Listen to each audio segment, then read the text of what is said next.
Talvez eu não seja tão preguiçosa quanto eu imaginava. Percebi isso depois que eu li 32 livros em um ano. Depois de passar anos sem conseguir ler um único livro por mês. E não foi disciplina. Durante anos, todo janeiro, eu colocava a mesma meta. 12 livros no ano, um por mês.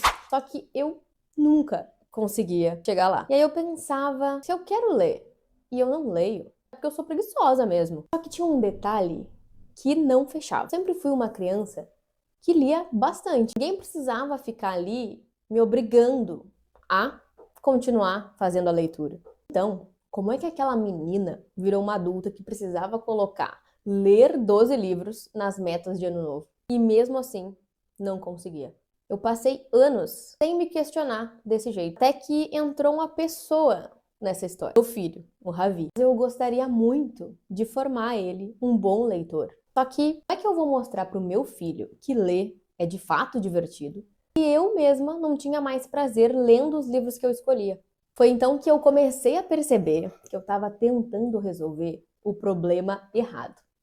Eu me perguntava como é que eu fazia para ler mais, quando na verdade eu deveria estar me perguntando o que aconteceu com aquela menina que gostava de ler.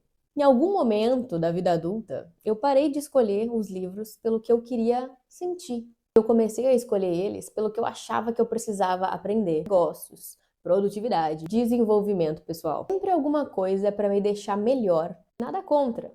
Hoje eu ainda leio alguns, mas o problema é que eu estava tentando voltar a gostar de ler, ignorando justamente aquilo que me fazia gostar. Então eu fiz o caminho inverso. Eu voltei a ler histórias, romance, drama, suspense. Eu voltei a ler ficção, os livros que me faziam pensar. Meu Deus, o que vai acontecer agora?